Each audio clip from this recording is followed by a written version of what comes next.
Bismillahirrahmanirrahim. Assalamualaikum warahmatullahi wabarakatuh. Perkenalkan, nama saya Levina Gibi Dwi Putri Alamsyah dengan NPM 160319121 dari Program Studi Farmasi Fakultas Matematika dan Ilmu Pengetahuan Alam Universitas Islam Bandung. Saya akan menjelaskan tentang penelitian saya yang berjudul Pola Perasepan pada Pasien Hipertensi Geriatri di Instalasi Rawat Inap RSUD R. Syamsuddin SH, Kota Sukabumi.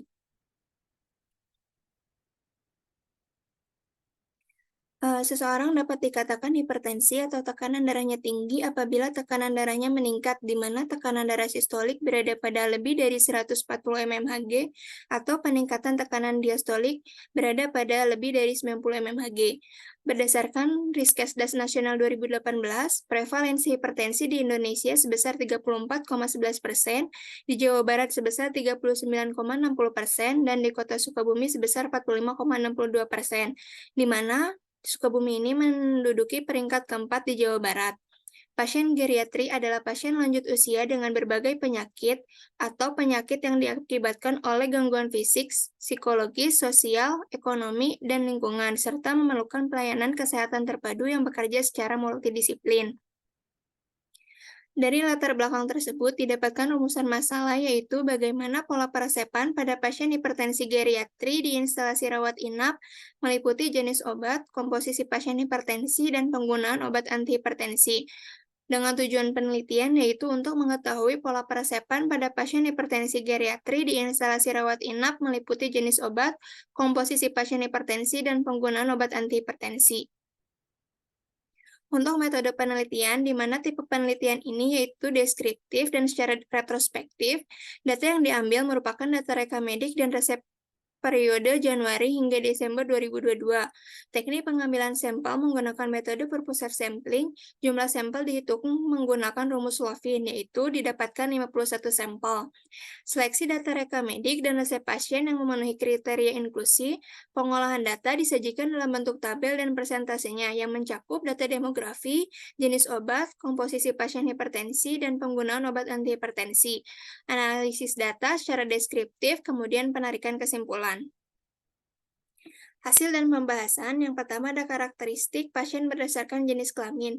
Dapat dilihat, pasien perempuan lebih banyak menderita dibandingkan pasien laki-laki, di mana pada perempuan geriatri yang sudah menopause ada kekurangan aktivitas hormon estrogen yang dapat menyebabkan peningkatan aktivitas RAS, renin, angiotensin, aldosteron, yang akan terlibat dalam beberapa proses fisiologis kardiovaskular serta pengaturan tekanan darah arteri. Dan juga terjadi perubahan hormonal yang menyebabkan kenaikan berat badan dan tekanan darah menjadi lebih responsif terhadap konsumsi natrium, sehingga menyebabkan peningkatan tekanan darah. Selanjutnya ada karakteristik pasien berdasarkan usia.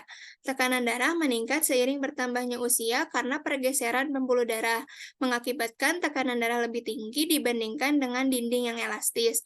Arteri kehilangan elastisitas atau kelenturannya menyebabkan pembuluh darah menyempit dan kaku secara bertahap.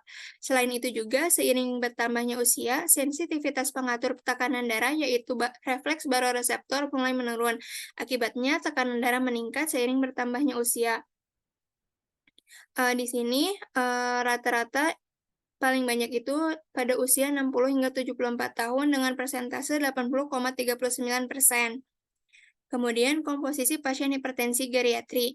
75% atau sebanyak 38 pasien menderita hipertensi tanpa penyakit penyerta, 15,69% atau 8 pasien yang memiliki riwayat penyakit penyerta jantung.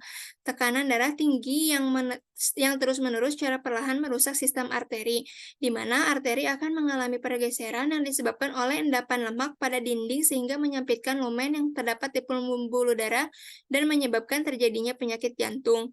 Kemudian, 4% atau 2 pasien memiliki penyakit penyerta diabetes mellitus, di mana keterkaitan antara kejadian diabetes mellitus pada pasien hipertensi disebabkan karena hipertensi dapat menghambat penyerapan glukosa dengan cara mengubah pengiriman insulin dan glukosa ke otot rangka. Kemudian, 4% atau 2 pasien memiliki riwayat asam urat. Pada penderita hipertensi dapat terjadi penyumbatan kristal asam urat dalam pembuluh darah, menyebabkan ginjal mengubah fungsinya untuk menurunkan tekanan darah, menyebabkan kadar asam urat meningkat.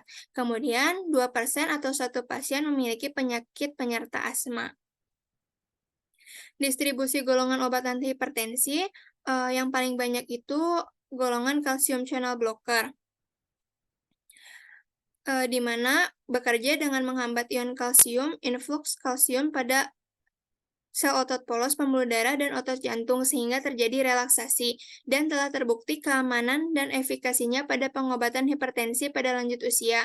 Golongan kalsium channel blocker ini sangat direkomendasikan untuk penyakit komorbid kardiovaskular.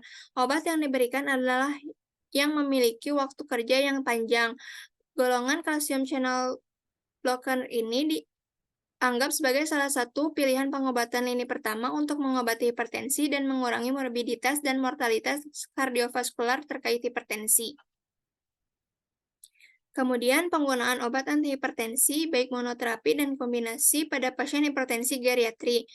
Untuk monoterapi paling banyak digunakan yaitu jenis obat amlodipin, di mana amlodipin ini memiliki waktu paruh yang begitu lama, yaitu 30 hingga 50 jam. Keuntungan dari waktu paruh yang begitu lama ini adalah kemampuan untuk mendapatkan dosis sekali sehari. Kemudian, kombinasi dua obat dengan jumlah persentase sebesar 22% yang paling banyak diresepkan adalah golongan kalsium channel blocker dan golongan ARB, yaitu amlodipin dan kandesartan. Pada penggunaan kombinasi 3 dengan jumlah persentase 6% dan kombinasi 4 obat dengan persentase 2%, pada kombinasi 3 dan 4 obat ini rata-rata dikombinasikan dengan obat golongan diuretik loop yaitu furosemid, di mana penggunaan furosemid ini dalam pengobatan ini bertujuan untuk mengeluarkan cairan udem. Dengan kombinasi spironolakton bertujuan untuk menurunkan risiko potensiasi terjadinya hipokalemia dan hipomagnesemia yang bisa disebabkan oleh loop diuretik. Selain itu juga pemberian diuretik ini untuk menjaga keseimbangan elektrolit dalam tubuh, di mana umumnya penggunaan obat antihipertensi menyebabkan retensi kalium. Kesimpulan dari penelitian ini yaitu yang paling banyak diresepkan terapi tunggal golongan kalsium channel blocker jenis obat yang digunakan adalah amlodipin. Komposisi pasien hipertensi tanpa penyakit penyerta sebesar 75%, dengan komorbid penyakit jantung sebesar 15,69%, dengan komorbid diabetes mellitus dan asam urat sebesar 4%, dan dengan komorbid asma sebesar 2%. Kemudian penggunaan obat antihipertensi paling banyak digunakan yaitu dengan monoterapi sebesar 66%, kombinasi 2 obat sebesar 22%, dan kombinasi 3 obat sebesar 6%, dan kombinasi 4 obat sebesar 2%. Cukup sekian presentasi dari saya. Mohon maaf apabila ada kesalahan. Wabillahi taufiq wal hidayah. Wassalamualaikum warahmatullahi wabarakatuh.